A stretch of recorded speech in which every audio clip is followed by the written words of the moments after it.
వి gold trusted gold buyers మీరు తాకట్టు పెట్టిన బంగారాన్ని విడిపించి ఈ రోజు ఉన్న మార్కెట్ ధరకు కొనబడును.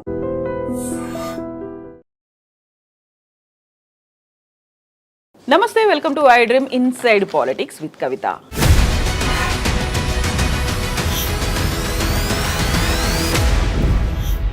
నేను కొడితే మామూలుగా ఉండదు, దిమ్మ తిరిగిపోవాల్సిందే అంటూ మాజీ సీఎం కేసీఆర్ చేసినటువంటి వ్యాఖ్యల తర్వాత ఒక అడుగు ముందుకు పడుతున్నట్టుగా కనిపిస్తోంది. బీఆర్ఎస్ విస్తృత స్థాయి సమావేశం ఏర్పాటు చేశారు. 500 మందికి పైగా బీఆర్ఎస్కి సంబంధించి గతంలో వర్క్ చేసినటువంటి వారితో పాటుగా ప్రజాప్రతినిధులు అందరూ కలిసి పాల్గొనబోతున్నారు. రాబోయే 4 ఏళ్లలో ఒక ఎజెండాని సెట్ చేయబోతున్నారు. ప్రధానంగా ఏ విషయాల మీద పోరాడాలి, ఎవరెవరు ఏం మాట్లాడాలి, దిశానిర్దేశం చేయబోతున్నటువంటి కేసీఆర్ భవిష్యత్తుని ముందే ఊహించారా, ప్రణాళికలు అందుకోసమే వేస్తున్నారా? మనతో పాటుగా ఉన్నారు పొలిటికల్ అనలిస్ట్ వి ప్రకాష్ గారు. ప్రకాష్ గారు నమస్కారం అండి. గతంలో మనం చాలాసార్లు మాట్లాడుకున్నాము, పార్టీకి కార్యక్రమాలకి దూరంగా ఉంటున్నారా, ప్రజలకు దూరంగా ఉంటున్నారా, ప్రతిపక్ష నాయకుడు పాత్ర పోషించలేకపోతున్నారా, అసలు ఓడిపోయిన తర్వాత కేసీఆర్ ఏమయ్యారు అనేది.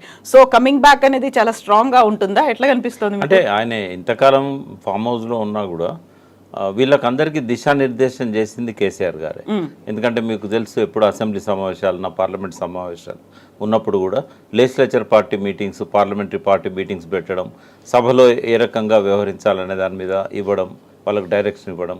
అట్లాగే ఈ ఇష్యూస్ మీద కూడా హరీష్ రావు గారు, కేటీఆర్ గారు పోయి తరచుగా ఆయనతో సమావేశం కావడం. తర్వాత మాజీ మంత్రులు తలసాని కానీ, శ్రీనివాస్ గౌడ్ కానీ వీళ్ళు కూడా వీలైనప్పుడల్లా వెళ్ళి ఆయనతో ఒక కార్యక్రమాన్ని తీసుకోవడం. పల్లారాజేశ్వరుడు అయితే నిత్యం కలుస్తూనే ఉంటాడు. కార్యక్రమాలకు ఆయన వ్యక్తిగతంగా ఇన్వాల్వ్ కాకపోయినా, లీడ్ చేయకపోయినా అన్నీ ఆయన డైరెక్షన్లోనే నడుస్తూ వచ్చినాయి. అయితే మొన్న సిద్దిపేట సంగారెడ్డి కార్యకర్తల మీటింగ్లో మీరు ఆ మాట అన్నారు ఆయన. అయితే నా దృష్టిలో అయితే కేసీఆర్ ఆ మాట అనాల్సిన అవసరం లేదు. ఎందుకంటే అవసరం కూడా రాదు. ఆయన పర్సనల్గా దిగి దెబ్బ కొట్టాల్సిన అంత అవసరం కూడా లేదు. ఆ పరిస్థితులు లేవు. ఎందుకంటే ఈ 1 year ఆయన ఇంట్లో ఉంటేనే ఇవాళ చాలా మంది వాళ్ళ లోపల అంతర్మదనం, పశ్చాత్తాపం మొదలైనవి. మేము తప్పు చేశామేమో కేసీఆర్ను ఓడించి. అంటే ఇమ్మీడియట్ పాస్ట్ చీఫ్ మినిస్టర్ కదా ఆయన. రేవంత్ రెడ్డి ప్రతి మూవ్ను కేసీఆర్తో కంపేర్ చేస్తారు, సహజంగానే కంపేర్ చేస్తారు. చేసినప్పుడు అసలు ఎక్కడ కూడా జమీన్ ఆస్మాన్ ఫరక్ ఉంది.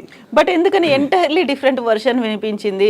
ఇప్పుడు కేసీఆర్ కేవలం ఫామ్ హౌస్కి మాత్రమే పరిమితమయ్యాడు, అసెంబ్లీ కూడా రావట్లేడు, ప్రధాన ప్రతిపక్ష నాయకుడి పాత్ర పోషించట్లేదు, అలాంటి దానికి ఎమ్మెల్యేగా ఉండాల్సిందేముంది, మమ్మల్ని చూసి భయపడుతున్నారు, ఇవన్నీ.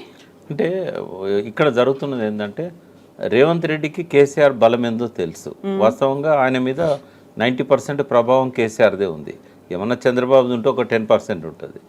అయితే ఆయన వస్తే ఆయన తట్టుకోలేడని సంగతి తెలిస్తే ఆయనను బాగా దూషించడము, పరుష పదాలతో మాట్లాడము, ఇవన్నీ చేయడం వల్ల ఏంటంటే కేసీఆర్కి ఒక బలహీనత ఏంటంటే, ఆయన రాసినప్పుడు సుజన విధేయుడు అని రాస్తాడు.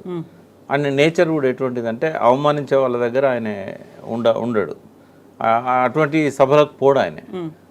ఆ వీక్నెస్ను పట్టుకున్నాడు రేవంత్ రెడ్డి. విపరీతంగా అవమానించే ప్రయత్నం చేశాడు, మైండ్ గేమ్ ఆడాలని చూశాడు. బట్ ఎంతకాలం నడుస్తుంది అది? కేసీఆర్ గారికి ప్రతిపక్ష నాయకునిగా ఒక హోదా ఉంది. ఆ హోదా పెట్టుకొని సంవత్సరాల కొద్దీ రాకుండా ఉండలేడు ఆయన. ఒకవేళ ఆయన రావద్దు అనుకున్నప్పుడు ఆ హోదా ఆయన వదిలేస్తాడు. బట్ ఆయన వదిలేయట్లేదు అని అంటే ఈ విల్ కమ్ బ్యాక్, ఆయన అసెంబ్లీకి వస్తాడు. అయితే ఆయన రాకూడదనే రేవంత్ రెడ్డి ప్రయత్నం అంతా.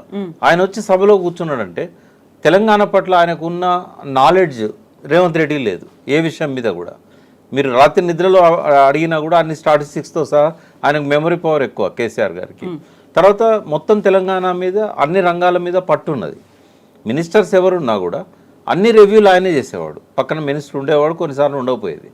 బట్ ప్రతిసారి బడ్జెట్ రూపకల్పన కానీ, సాగునీటి రంగం కానీ, ఎలక్ట్రిసిటీ రంగం కానీ ఆయన అశువుగా చెప్పుకుంటూ పోతాడు గంటల కొద్దీ. మీరు తెలుసు కదా, పవర్ ప్లాంట్ ప్రజెంటేషన్ కూడా ఆయనే ఇచ్చాడు సభలో. అంటే అంత అపారమైన నాలెడ్జ్ ఉన్న వ్యక్తి ముందు రేవంత్ రెడ్డి నిలబడలేడు. రెండవది, సంక్షేమం, అభివృద్ధి రంగాలలో ఆయనను ఎక్కడ తప్పుపట్టలేదు మనం కేసీఆర్ని ఏమన్నా తప్పుపడితే మమ్మల్ని పిలవలేదనో, లేకుంటే మా ఇంటర్వ్యూ ఇవ్వలేదనో, అపాయింట్మెంట్ ఇవ్వలేదనో ఇట్లనే తప్పుపడతారు తప్ప అభివృద్ధి, సంక్షేమం ఈ 2 విషయాలలో స్వాతంత్రం వచ్చిన తర్వాత ఏ రాష్ట్రంలో కూడా ఏ ముఖ్యమంత్రి కూడా చేయనంత గొప్పగా చేశాడు. ఆర్థికంగా చూసినా స్టాటిస్టిక్స్ మనకు కనబడతా ఉన్నాయి. ఇప్పుడు 62,000 కోట్లు అని, అంతకుముందు 59,000 కోట్లు అనేది హరీష్ రావు గారు కరెక్ట్ చేశారు. 62,000 కోట్ల ఆదాయం మాత్రమే 2014-15లో ఉండేది. అక్కడి నుంచి ఇవాళ రెవెన్యూస్ని 3 లక్షల కోట్ల బడ్జెట్ పెట్టారు. గ్రాంట్స్ అన్ని తీసేసినా కూడా 2.5 లక్షల కోట్ల ఆదాయం వచ్చిందంటే ఒక 10 ఏళ్ల కాలంలో స్వాతంత్రం వచ్చిన తర్వాత ఏ దేశంలో కానీ ఏ రాష్ట్రంలో కానీ, అంటే దేశం అని ఎందుకు అంటున్నా అంటే మొన్న ప్రపంచ బ్యాంక్ ఇచ్చిన ఫిగర్స్ ప్రకారం కూడా ప్రపంచంలోనే ఇంత గ్రోత్ రేట్ 10 ఏళ్లలో ఉన్న రాష్ట్రం లేదు మొత్తం ఎంటైర్ వరల్డ్లో. అంటే అంత ఫాస్ట్ గ్రోత్.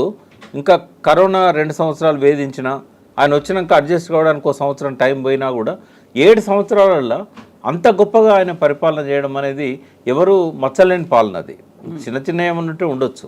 కాకపోతే మీరు అన్నారు కంప్లైంట్ చేయడానికి పెద్దగా లేవు సంక్షేమ అభివృద్ధి కార్యక్రమాలు అన్నప్పుడు డిటాచ్ అయ్యారు అనేది, ప్రజలతో ముఖ్యమంత్రి డిటాచ్ అయ్యారు. దానికి ఆయన చెప్తోంది నేను డీసెంట్రలైజ్ చేశాను, లేకుంటే ఒక హైరార్కీ అనేది ఉంది, నా దాకా రావాల్సిన అవసరం లేదు, వాళ్ళని కలిస్తే సరిపోతుంది అనుకున్నప్పటికీ కూడా మేము వెళ్తున్నాం, మాట్లాడుతున్నాం, స్వయంగా ముఖ్యమంత్రి మా మాటలు వింటున్నాడు, లేకుంటే ఇప్పుడు ప్రజాభవన్ లాగా మార్చిన తర్వాత కంప్లైంట్స్ స్వీకరిస్తున్నారు. అలాంటిది ఎక్కడా స్కోప్ లేకుండా పోయింది, దూరం పెరిగింది. దానికి ప్రధాన కారణం కేసీఆర్ చుట్టూ ఉన్నటువంటి మనుషులు, అందువల్లే ఓడిపోయారు. ఇవన్నీ వాదనలు ఇప్పుడు ఎవరైతే అంటే కేసీఆర్కు ఉన్న ప్రత్యేకత ఏంటంటే ఆయన ఉద్యమ నాయకుడిగా ఉన్నప్పుడు ఆయన చెప్తాడు కదా, పిడికెడు మందితో మొదలుపెట్టాము, ఆ పిడికెడులో నేను కూడా ఉన్నా, పిడికెడు మందితో మొదలు పెట్టామని అన్నారు కదా. అయితే ఒక్కొక్క జిల్లాకు పోయి వందలాది మంది నాయకులను, కార్యకర్తలను పర్సనల్గా కలిసి వాళ్ళందరినీ ఉద్యమంలోకి ఆహ్వానించి తన ఇంటికి ఎప్పుడు వచ్చినా కూడా డోర్స్ ఓపెన్, వచ్చిన వాళ్ళందరికీ భోజనం పెట్టి తనతో పాటుగా అట్లా చూసుకున్న వ్యక్తి. గంటలు వాళ్ళతో అంటే ఎంత ఆప్యాయత అనేది చూపెట్టాడు కదా. ఒక్కసారి సీఎం అయినాక ఆయనకు ఆ వెసులుబాటు ఉండదు. ఇప్పుడు రేవంత్ రెడ్డి గారికి కూడా అదే పరిస్థితి వచ్చింది. ఆయన విమర్శించాడు ఈ విషయంలో, కానీ ఇప్పుడు కూడా ఆయన సీఎంగా ఆయన ఎవరిని కలవడం లేదు. ఎందుకు అంటే ఆ పొజిషన్ అటువంటిది. సీఎం అని అన్నప్పుడు అంత ఈజీ యాక్సెస్ ఉండదు, వాళ్ళకు కూడా అంత సమయం ఉండదు. ఎప్పుడు బిజీగా ఉంటారు, విజిటర్స్ ఉంటారు, ఇంపార్టెంట్ విఐపీస్ ఉంటారు, వాళ్ళు కావాల్సిన వాళ్ళని పిలిపించుకుంటూ ఉంటారు. ఈ డిస్టర్బెన్స్లో ఇటువంటి అన్ని డిస్టర్బెన్స్ అనిపిస్తాయి. ఎవరో పోయి బాగున్నావా, ఊరికే కలుద్దామని వచ్చినా అని అంటే ఎట్లుంటుంది? సెల్ఫీల కోసం పోవడం అంటే ఇది సహజంగానే ఏ ముఖ్యమంత్రి అయినా కూడా డిటాచ్ కావాల్సి వస్తుంది. రెండవది ఏంటంటే ప్రజాభవన్లో ఇవాళ చిన్నారెడ్డి గారిని కూర్చోబెడుతున్నారు. చిన్నారెడ్డి గారు చాలా సౌమ్యుడు, వచ్చిన వాళ్ళందరినీ ఆయనకు చాలా ఓపిక ఎక్కువ, అందరికీ దరఖాస్తులు తీసుకుంటాడు, మళ్ళీ రిప్లైలు ఇస్తున్నాడు. కేసీఆర్ పీరియడ్లో ఏం జరిగిందంటే కన్సర్న్డ్ ఆఫీసర్లకే అప్లికేషన్లు ఇచ్చుకునేవాళ్ళు. అయితే ఇక్కడ నుంచి వస్తున్నాయి కాబట్టి, ప్రజాభవన్ నుంచి పోతున్నాయి కాబట్టి కొంత ఆఫీసర్లు యాక్టివ్గా దానిలో ఇన్వాల్వ్ అయ్యి రిజాల్వ్ చేస్తున్నారు. అప్పుడేమో ఆ నియంత్రణ లేదు. ఈ తేడా స్పష్టంగా ఉంది. ఆ తేడా తప్ప ప్రజలకు యాక్సెస్ అనేది ఎప్పుడు కూడా సీఎంతో ఉండడం కష్టం.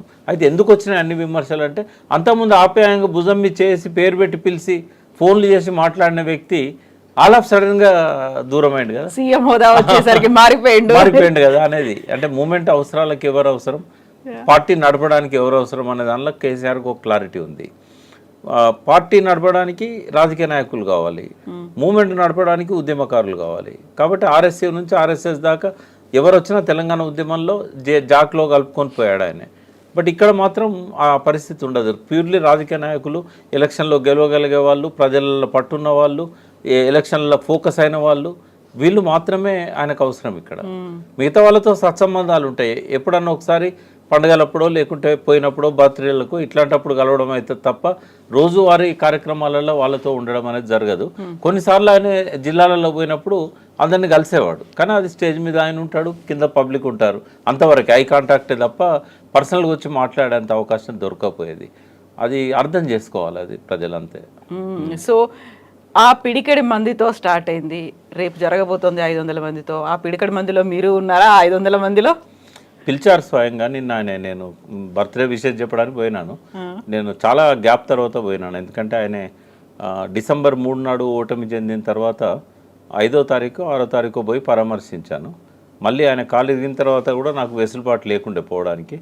ఆయనను కూడా ఎందుకు డిస్టర్బ్ చేయాలి, ఐసీయూలో ఉన్నాడని చెప్పేసి నేను ఇప్పటివరకు కూడా పోలేదు ఆయన దగ్గరికి. ఫస్ట్ టైము పోయినాను. చాలా పలకరించాడు, మర్యాదగా కూర్చోబెట్టాడు.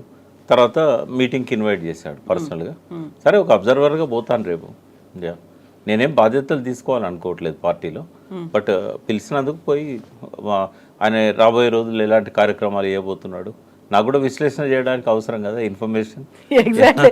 సో మీకు బాధ్యతలు మీరు తీసుకోకపోయినప్పటికీ కూడా మీ దగ్గర నుంచి సలహాలు సూచనలు లేకుంటే ఓ 4 ఏళ్ల పాటు అంటే ఎలక్షన్స్ రావడానికి ఉన్నటువంటి ఈ గ్యాప్లో కావాల్సినటువంటి రోడ్ మ్యాప్ లేకుంటే ఏ ఎజెండా పెట్టుకొని ముందుకెళ్ళాలి, ఎలా పోరాటాలు చేయాలి, అక్కడ ఒక బ్రెయిన్ స్టార్మింగ్ సెషన్ అయితే అవుతుందా, లేదు కేసీఆర్ ఒక దిశానిర్దేశమా? అంటే ఇక్కడ బ్రెయిన్ స్టార్మింగ్ అవకాశం ఉండకపోవచ్చు నాకు తెలిసి. కొన్నిసార్లు ఆయన ఏం చేస్తాడంటే కొంతమందితో మాట్లాడిస్తాడు, అంటే జిల్లాల నుంచి కొంత ముఖ్యులతో మాట్లాడిస్తాడు. 1 గంట 2 గంటలు మాట్లాడించిన తర్వాత ఆయన కంక్లూడ్ చేస్తాడు. అట్లా జరిగితే మంచిదే. లేదు ఆయన ఇన్ని రోజుల నుంచి ఆయన చేసి ఉన్న ప్రణాళిక ఏమైతే ఉన్నదో తనంతట తానే దాన్ని చెప్పిన తర్వాత అప్పుడు కూడా మాట్లాడియచ్చు, లేదా దాంతోనే ఎండ్ చేయొచ్చు కూడా. రేపు లంచ్ తర్వాత పెట్టారు మీటింగ్.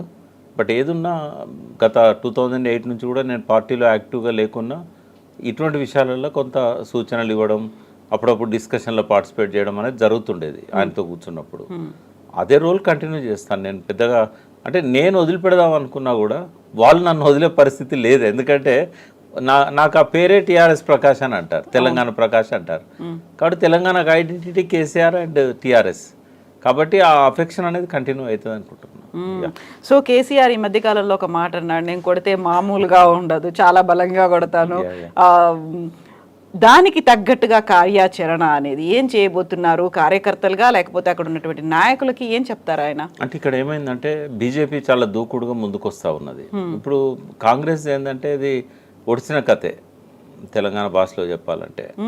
ఎందుకంటే ఇంకేం చేసినా ఆయన కోలుకోలేడు. ఇప్పుడు హామీల ఉల్లంఘన జరుగుతూ ఉన్నది, చాలా హామీలను టచ్ కూడా చేయట్లేదు ఆయన. మహిళలకు, ఒంటరి మహిళలకు ఇస్తా అన్నాడు, మహిళలకు ఇస్తా అన్నది కానీ ఏది, నిరుద్యోగులకు సంబంధించి కానీ 1,00,000 ఉద్యోగాలు కానీ ఏవీ లేవు కదా. ఆయన క్రియేట్ చేసిన ఉద్యోగాలు కేవలం 6,000 టీచర్స్ సంబంధించి. సో ఇవన్నీ ఆయన ఖాతాలో వేసుకుంటున్నాడు. అయినా కూడా ఆయన ఇచ్చిన హామీలు ఏ ఒక్కటి కూడా సంపూర్ణంగా అమలైతలేదు. ఆ ఉచిత బస్సు ఒకటే అమలైంది, కొంత ఇంకేమన్నా 1-2 చిన్న చిన్న అమలైనవి తప్ప రైతులకు సంబంధించి మాత్రం ఇవాళ చాలా అసంతృప్తితో ఉన్నారు. అసలు అంటే ఇప్పుడిప్పుడు మనము జనంలో పోయినప్పుడు అర్థమవుతున్నది ఏంటంటే రూరల్లో ఎందుకు పోయింది టీఆర్ఎస్ ఇంత బలంగా, రైతులకు అంత రైతు బంధు కానీ ఇవన్నీ ఇచ్చిన కదా, ఎట్లా పోయిందని అన్నప్పుడు వాళ్ళు చెప్తున్నది ఏంటంటే మేము ఆశపడ్డాము, రైతు బంధు ఇంకొక 5,000 సంవత్సరానికి ఎకరానికి ఎక్కువ ఇస్తా అన్నాడు. తర్వాత పెన్షన్స్ కూడా ఎక్కువ ఇస్తామన్నాడు. అంటే ఎవరికి వాళ్ళు మాకు ఇంతకంటే ఎక్కువ వస్తాయి కదా మాకు అనే ఆ భ్రమలో పడిపోయారు వాళ్ళు. కాబట్టి ఇప్పుడు అది రావట్లేదు, పాతది రావట్లేదు, కొత్తది రావట్లేదు. చాలామందికి అప్పు కూడా రుణమాఫీ అన్నాడు కదా, 2 lakhs. 2 lakhs యాక్చువల్ 49,000 కోట్లు ఫస్ట్ అంచనా అనుకున్నారు బ్యాంకర్స్ మీటింగ్లో. ఎన్ని ఉంటాయి ఆయన లెక్కేసినప్పుడు 49,000 కోట్ల డబ్బు కావాలని అన్నారు. దాన్ని రకరకాల ఆంక్షలు పెట్టి 31,000 కోట్లకు తీసుకొచ్చాడు. 31,000 కోట్లలో 16-17,000 కోట్లు ఇచ్చాడు. అది కూడా హరీష్ రావు లాంటి వాళ్ళు గట్టిగా దాన్ని ఎంబడిపడి డేట్లు అన్ని దేవుళ్ళ మీద ఒట్టు పెట్టుకున్నాం అని చెప్పి దేవుళ్ళ పేర్లు చెప్తూ జనం లోపల బట్టబయలు చేసేసరికి తప్పదు అని 18,000 కోట్లు ఏమో డిస్పాచ్ చేశాడు. చాలామందికి రాలేదు. దాంతోపాటుగా రైతు బంధు కూడా అట్లాగే జరిగింది. ఇప్పటి వరకు కూడా నాకు తెలిసి 1 ఎకరం 2 ఎకరాల వాళ్ళకి కొద్దిగా వచ్చింది తప్ప అంతకంటే ఎక్కువ వాళ్ళకి ఇప్పటి వరకు కూడా ఇవ్వలేదు. ఒక క్లారిటీ కూడా లేదు ఎవరికి ఇస్తున్నాడు ఎవరికి ఇవ్వట్లేదు అనేది. అంటే ఏదో కొద్దిగా ఇచ్చి ఇస్తున్నామని చెప్పుకోవడం తప్ప. అయితే ప్రజల లోపల మాత్రం బాగా రైతాంగంలో బాగా ఉంది, కోపం ఉంది. అయితే ఇక్కడ ఛాలెంజ్ ఎవరితోని అని అంటే బీజేపీతోనే, టీఆర్ఎస్కి. ఎందుకంటే పార్లమెంట్లో 8 సీట్లు గెలిచారు, టీఆర్ఎస్ 0 అయింది. టీఆర్ఎస్ ఓట్ బ్యాంక్ ఒక 20% డైవర్ట్ అయింది. వాళ్ళకు కొంత మోడీ మీద భ్రమలున్నాయి. అప్పుడు పార్లమెంట్ ఎలక్షన్స్ కాబట్టి ఒక ప్రత్యేక పరిస్థితుల్లో ఓట్ బ్యాంక్ అనేది టిల్ట్ అయింది కొంచెం. మళ్ళీ దాన్ని ఇప్పుడు వెనక్కి తెచ్చుకోవాలి టీఆర్ఎస్. రెండవది, ఎప్పుడైతే రేవంత్ రెడ్డి మీద వ్యతిరేకత వస్తున్నదో దాన్ని వాళ్ళు క్యాచ్ చేసుకోవడానికి రకరకాల ప్రయత్నాలు చేస్తున్నారు. ఇక్కడ ఆ నెగటివ్ ఓట్ ఏదైతే ఉంటుందో ఇప్పటి ప్రభుత్వానికి, దాన్ని ఎన్క్యాచ్ చేసుకోవడంలో టీఆర్ఎస్ భవిష్యత్ కార్యాచరణ రూపొందించుకుంటుంది. రేపు కేసీఆర్ గారి ప్రసంగం ద్వారా మనం వినబోతున్నాం భవిష్యత్ కార్యక్రమాలు ఎలా ఉండాలి.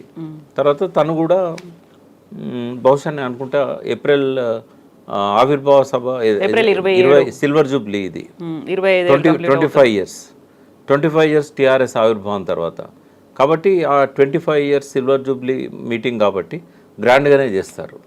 ఏదో ఇదివరకు డెలిగేట్స్ మీటింగ్ అని ఇట్లా పెట్టుకునేవాళ్ళు. ఇప్పుడు అట్లా కాకుండా నాకు తెలిసి పెద్ద ఎత్తున బహిరంగ సభ ప్లాన్ చేసి అక్కడి నుండి ఆయన కార్యాచరణ మొదలైద్దని నేను అనుకుంటున్నాను. ఈ బడ్జెట్ సమావేశాలకు వస్తాడో రాడో తెలియదు, ఇప్పటివరకు ఆయన వైపు నుంచి ఏమీ రాలేదు. బట్ భవిష్యత్ కార్యక్రమాలు మాత్రం ఖచ్చితంగా ఆయన ఇన్వాల్వ్మెంట్తోనే జరుగుతాయి, డైరెక్ట్ ఇన్వాల్వ్ అవుతారని నేను అనుకుంటున్నాను. సో ప్రజల్లో ఒక రకమైనటువంటి అసంతృప్తి వచ్చింది, రైతుల ఎదురు చూపులు మిగిలాయి. రైతు బంధు కావచ్చు, రైతు రుణమాఫీకి సంబంధించి గత ప్రభుత్వం బీఆర్ఎస్ కేసీఆర్ సర్కార్ ఇచ్చిన దానికంటే ఎక్కువ ఇస్తాము అనేసరికి కొంచెం అటువైపు వెళ్ళాము అనేటువంటి ఒక ధోరణి కనిపించింది అన్నప్పుడు మళ్ళీ వాళ్ళని తమ వైపుకు తీసుకోవడానికి ఇంతకు మించి ఇచ్చేటువంటి ఒక ఆలోచన చేస్తారా, లేదు ఇప్పటిదాకా జరిగిన వాటి మీదనే మళ్ళీ చర్చలు జరిగి ఎలా ముందుకెళ్లాలనేది ఉంటుందా? అంటే అప్పుడు కేసీఆర్ గారు కూడా రేవంత్ రెడ్డి మేనిఫెస్టో బయటకు వచ్చిన తర్వాత ఆయన కూడా ఇస్తానని చెప్పాడు కదా, కొంత పెంచుతూ. అదే అవి అమలు చేయాల్సి వస్తుంది కదా, ఒకవేళ రేపు భవిష్యత్తులో మళ్ళీ దానికి స్టిక్ అయి ఉండాల్సి వస్తుంది మళ్ళీ గవర్నమెంట్ ఫామ్ అయితే కనుక. నేను అనుకుంటా ఎక్స్పోజ్ చేయడం అనేది ప్రధానంగా పెట్టుకుంటారు, రేవంత్ రెడ్డి ఫెయిల్యూర్స్ను ఎక్స్పోజ్ చేయడం. రెండవది, రేవంత్ రెడ్డి ఈ సంవత్సర కాలంగా చేస్తున్న ఆరోపణలు ఉన్నాయి కదా, చాలా వరకు కేసీఆర్ గారే వాటికి సమాధానం చెప్పాలి. ఉదాహరణ ధరణి విషయంలో కానీ ఇట్లాంటి వాటి విషయంలో ఇప్పటివరకు ఆన్సర్ రాలే. అసెంబ్లీలో ధరణి మీద ఎన్నైతే విమర్శలు చేశాడో రేవంత్ రెడ్డి, వాటికి కరెక్ట్ సమాధానాలు రాలే ఇప్పటివరకు. అయితే ఇవి రాబోయే రోజుల్లో ప్రజల్లోకి తీసుకెళ్ళి 90% ధరణి ఇష్యూస్ సాల్వ్ చేశాడు ఆయన. ఆ 10% ఏవైతే మిగిలిపోయినాయో వాటినే భూతద్దంలో పెట్టి రేవంత్ రెడ్డి చూపెట్టాడు. ఒక 45 కరెక్షన్స్ ఏవో అవసరం ఉండేనట, ఒక ఎక్స్పర్ట్ చెప్పింది నాకు. ఆ ఎక్స్పర్ట్ను వీళ్ళు కమిటీలో పెట్టుకున్నారు, ఇప్పుడు కమిషన్లో కూడా పెట్టారు.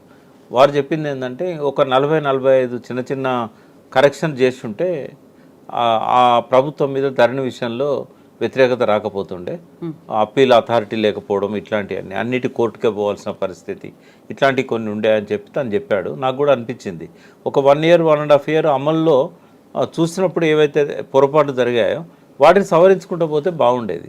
కానీ కలెక్టర్స్ ఏం చేశారంటే ఎక్కువ మంది వాళ్ళ దీన్ని ఆసరా చేసుకొని కొద్దిగా డబ్బులు సంపాదించే కార్యక్రమంలో పడి, ఇది ఆయనకు మరి పంపించినలో ఇన్ఫర్మేషన్ పంపలేదో మనకు తెలియదు. ఇప్పుడు ఈడీ వెంటబడ్డది కదా, ఇటువంటి అవకాశాన్ని మళ్ళీ రాదనుకొని ఇదే దొరికిందే తడువుగా వసూళ్ళకు దిగారు.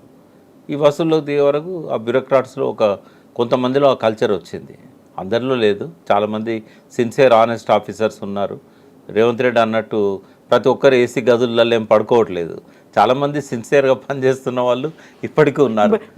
ప్రజలతో మాట్లాడుతున్నారా? అట్లా మాట్లాడద్దు రేవంత్ రెడ్డి. నిన్న అవమానపరిచాడు చాలామందిని. ఏదో కొద్దిమంది అట్లాంటి వాళ్ళు ఉండొచ్చు, కానీ చాలామంది ఫీల్డ్ మీద వర్క్ చేసే ఐఏఎస్లు ఉన్నారు. కొత్తగా ఐఏఎస్ అయిన వ్యక్తికి పనిచేయాలని ఉంటుంది.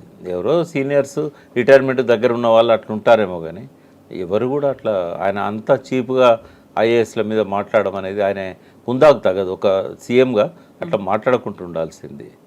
నాకు ఇంకోటి కూడా బాధ ఏమనిపిస్తుంది అంటే, ఒక 10 ఏళ్ళు సీఎం, కేంద్ర మంత్రిగా పనిచేసిండు కేసీఆర్, ప్రధాన ప్రతిపక్ష నాయకుడు ఈ రాష్ట్రంలో. ఆయనకు బర్త్డే విషెస్ చెప్పడం అనేది ఒక మర్యాద కదా.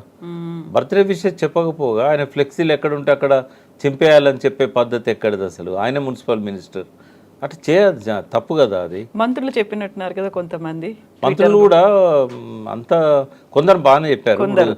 బండి సంజయ్ చెప్పాడు, పూర్ణం కూడా చెప్పాడు. పూర్ణం చెప్పిన దానిలో తప్పు పడుతున్నది ఏంటంటే, మాజీ ముఖ్యమంత్రి అనే పదవి లేదు, పదం లేదు, ప్రతిపక్ష నాయకుడు అని లేదు. గజ్వేల్ ఎమ్మెల్యే గారి బర్త్డే సందర్భంగా శుభాకాంక్షలు అని చెప్తే, అరే ఆయన గజ్వేల్ ఎమ్మెల్యేనా ఆయన? అది కొంచెం వేటకారంగా అనిపించింది. కానీ ఏదైనా సీఎం చెప్పాల్సిన అవసరం ఉంటుంది. ఇప్పుడు అప్పుడేదో హాస్పిటల్ పోయిండు పరామర్శించిందంటే ఈయన కొన్ని మర్యాదలు కాపాడుతున్నాడు అని అనుకున్నాం. కానీ మినిమం కర్టసీ కదా బర్త్డేకి శుభాకాంక్షలు చెప్పడం. గవర్నర్ గారు కూడా చెప్పాలి. ఒక రాష్ట్రంలో క్యాబినెట్ మినిస్టర్ స్థాయి కదా ప్రతిపక్ష నాయకుడు అన్నప్పుడు, ఎందుకు చెప్పకూడదు? ప్రధానమంత్రి లాంటి వాళ్ళు కూడా ముఖ్యమంత్రి ఉన్నప్పుడు చెప్తారు. మరి ఈ రాష్ట్ర ముఖ్యమంత్రికి ఏమో ఇబ్బంది వచ్చింది ప్రతిపక్ష నాయకుని చెప్పడానికి? కొన్ని ఆయన కూడా కరెక్ట్ చేసుకోవాలి ఇటువంటి విషయాల్లో. సో వాళ్ళు మళ్ళీ ఇప్పటి నుంచి చాలా డెడికేటెడ్గా వర్క్ చేయాల్సినటువంటి అవసరం ఏర్పడుతుంది కదా. తప్పకుండా, ఎందుకంటే కేసీఆర్ గారు వచ్చారంటే వాతావరణం వేడెక్కుతుంది. సోషల్ మీడియాకి ఎవ్రీడే ఏదో ఒక న్యూస్ ఉంటుంది. ఆయన ప్రెస్ మీట్లను మీరు చూస్తారు కదా, ఒక్కో ప్రెస్ మీట్లో ఒక 20-25 అంశాలు ఉంటాయి. ఒక్కదానికి స్టిక్ అని మాట్లాడాడు ఆయన.